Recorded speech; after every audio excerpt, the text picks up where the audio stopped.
Ah yes, love Sundays, the Cornish king of camouflage, the whispering warrior of the lay-by, the stealthiest man on YouTube, if you ignore the GoPro, the clickbait thumbnails, and the fact that every local within a 3-mile radius already knows his van.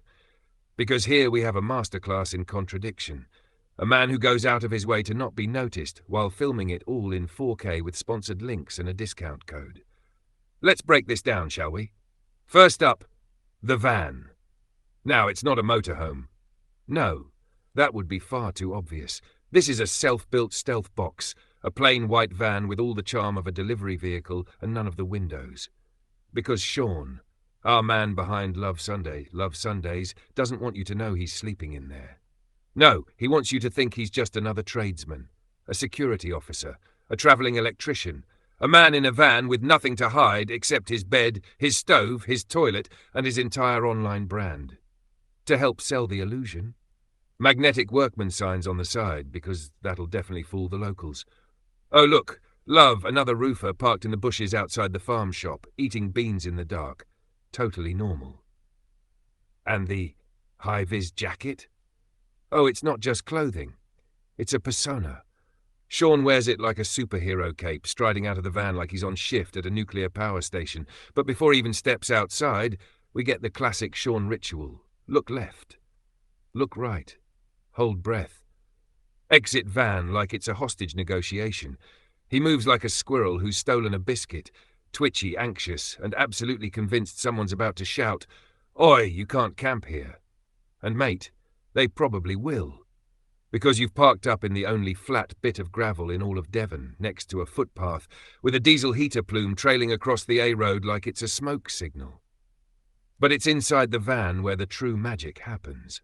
Sean enters stealth mode, and by that I mean he whispers. "Hi guys, I've just parked up somewhere I'm definitely not allowed to be, so I'm talking quietly in case the locals hear me. You're in a metal echo chamber whispering into a condenser mic, mate. The only people not hearing you are the ones in France. You can't call it stealth when you're 1, running a diesel heater loud enough to attract bats. 2, broadcasting on YouTube. 3, holding a GoPro on a fucking selfie stick.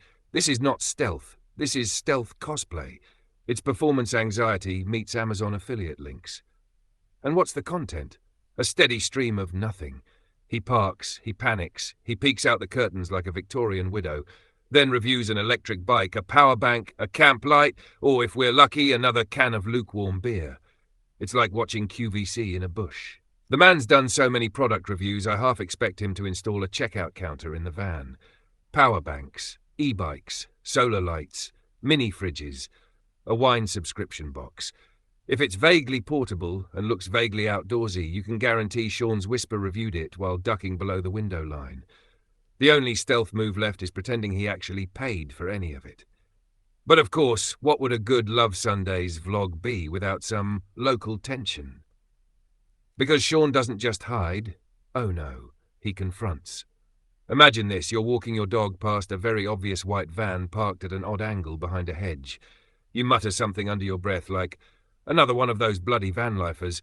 Suddenly, the back doors fly open and Sean jumps out like a wasp's just flown up his shorts. "Did you say something, mate?" "Yes, Sean, he said something." Because you're parked like a goblin in heat at a picnic site with a camera rig and condensation on every surface. This isn't stealth, it's provocation.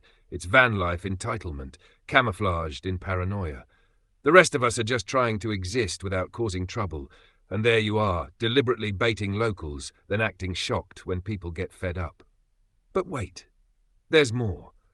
Because where, dear viewers, does Sean like to stealth camp most? Dogging hotspots. Yep, you heard that right. Those woodland car parks and countryside laybys that smell faintly of Lynx Africa and regret, that's where Sean chooses to spend the night. You can practically hear the zip ties. Nothing says relaxing off-grid freedom like trying to record a lantern review while a Citroën Saxo rocks violently 3 feet away. And here's the twist, the delicious steaming cherry on top of this whispering Wi-Fi-enabled cake. After all the stress, all the paranoia, all the hushed speech and nervous glances and e-bike giveaways, Sean goes home. That's right, the full-time stealth camper, the van life ninja, The whispering vagabond of the Cornish hedgerows spends most of his week in a proper fucking house. He's got a bed, a bath, heating, family, probably a cat. All this hardship is temporary, like cosplay with snacks. Ooh, I had to be so quiet or the farmer might have heard me. Yeah, well now you're back on the sofa with a cuppa and a roast dinner, watching yourself pretend to be homeless for internet points. The only one loving Sundays is your wife, mate, because it means you're not there, pretending to be James Bond in a van that smells like Lidl Chardonnay and damp socks. So here's the reality. You're not stealth. You're not roughing it. You're not off-grid. You're a YouTube character. A self-made myth in a Ford Transit with a camera, a product code, and an entire audience watching you pretend to disappear. If van life is about freedom, then at least be honest. Don't call it stealth camping when it's just not wanting to pay for a campsite. You're not a rebel. You're not a ghost. You're not a stealth legend. You're just a man in a van, playing hide-and-seek with himself. So next time, Sean, just stay home. We've got enough to deal with, without another whispering battery salesman making the rest of us look like idiots.